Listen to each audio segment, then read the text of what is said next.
Is it just me, or has anyone noticed the proliferation of hourglass blazers? You know, the ones with a nipped-in waist and exaggerated hips? I feel like they're everywhere right now, and to me, they seem to be pretty obviously referencing the Dior bar jacket. For context, the bar jacket was created in the late 1940s by Christian Dior and was extremely groundbreaking for its time. I have a whole video on the history of the Dior bar jacket, so check that out if you haven't already. Now, the bar jacket is what we call a house code at Dior, meaning that it's constantly being referenced and reinterpreted by the house, and I managed to get my hands on a current one a few months ago. So when I saw all these hourglass blazers cropping up, especially this one from Zara, I was like, interesting, this seems to pretty clearly be a reference to the Dior bar jacket to me. So naturally, I couldn't resist acquiring one in order to compare the two. Quick disclaimer, I don't ever personally buy anything directly from Zara. Their parent company Inditex exploits their workers and is complicit in human rights abuses all over the world, and we don't support that. So let's start with the overall look and feel of the fabric of these two jackets. The Dior jacket's fabrics just look luxurious from the first glance. The outer fabric has a subtle luster to it, but it's not at all shiny. It's a wool silk blend, and this looks like it was probably an expensive wool because the fabric is very fine. Wool generally has a thicker diameter than other fibers, which means that it can sometimes be a little less soft or more woolly looking, but not if you get a really fine worsted wool, which this appears to be, and generally that costs money.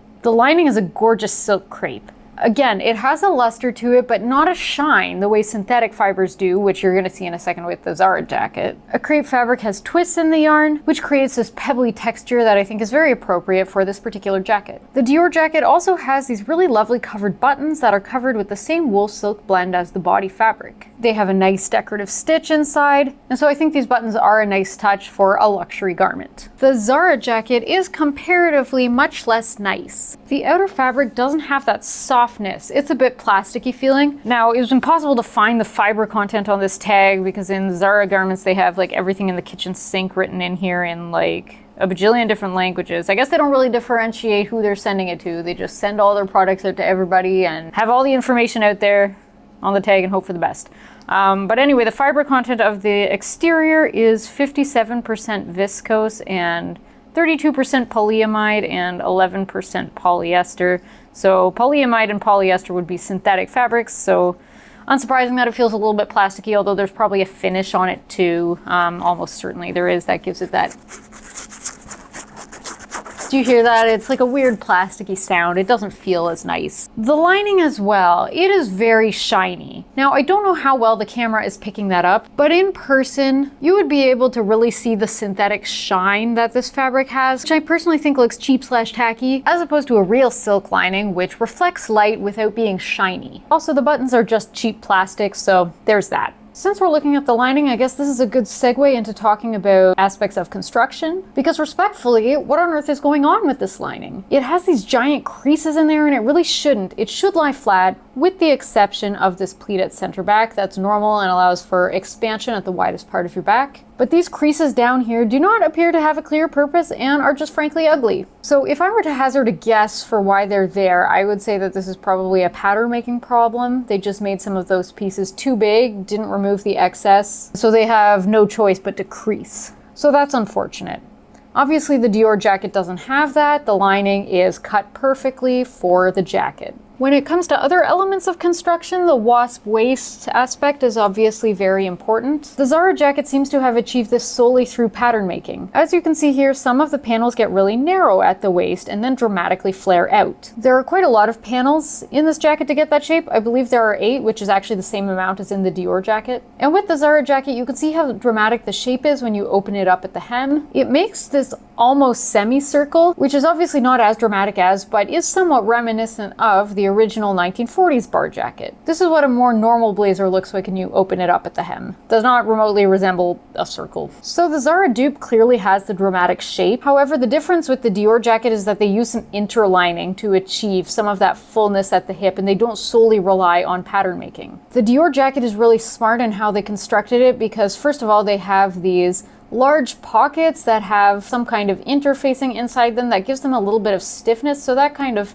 pads out the hip without having to have a lot of bulky interlining or without really exaggerating the flare on the pattern. There is also a light bit of padding underneath the side front pieces of the jacket, and if I touch it there, I could feel that it's a little bit springy, so I know it's in there. And that's another way of adding some fullness to the hip without having to make the pattern too dramatic. Now, what's wrong with making the pattern dramatic? Well, as we can see at the waist here on the Zara jacket, because of how dramatically, and I guess I could say quickly, the hip flares out from the waist, you get a little bit of creasing and folding in on itself, which just doesn't look quite as nice. And over time, those creases may seal in and just be more apparent. On the Dior jacket, you do have a little bit of creasing as well. However, it is not as visible, and that's because they didn't have to make that flare quite as dramatic at the waist. Another major difference is that the Dior jacket's lining was hand sewn in places to the body of the garment. I realize now is probably a good time to mention prices because I haven't talked about that yet. The Zara jacket was about $130, whereas the Dior jacket was approximately $5,000. So obviously they're in very different ballparks. Hand sewing is time consuming, therefore expensive. So it just would not be realistic to expect to see this kind of technique on an inexpensive blazer. You might be wondering, what are the advantages of hand sewing? Well, when you sew a lining to a blazer, you sew it inside out so that all the raw edges are inside. But then how do you get it right side out? For most blazers, the answer is that the manufacturer leaves a hole in the sleeve lining and the entire blazer gets pulled right side out,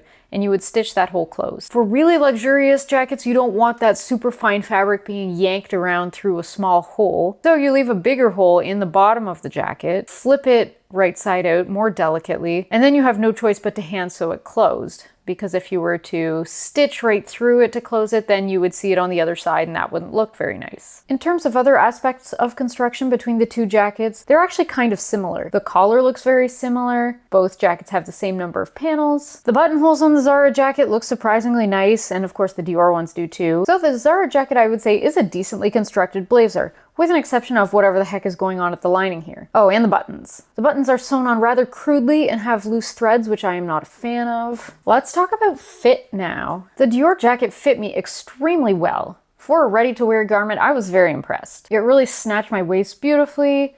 It sat flat in the front when it was closed. And overall, there was nothing that jumped out to me as being like, oh, that's a fit problem. The Zara jacket doesn't fit quite as impeccably, although we do have to remember it's about 1/40th of the price. The sleeves are kind of the most glaring issue to me. They're just a little too baggy. And when I do up the upper button, it's not sitting quite flat. There's this little ridge of fabric that appears. It kind of looks like it wants to make a dart. For the price point, I can definitely overlook these issues. They do have to cut costs somewhere. Unfortunately, a lot of those costs are probably cut at the expense of their garment workers, although Dior most likely also exploits their garment workers. So anyway, yeah, so the fit is okay on the Zara jacket. And especially at the back, it seems to lie nicely and give that snatched waist effect. That's all for today, folks. Thank you so much for watching. This was a super fun video to film.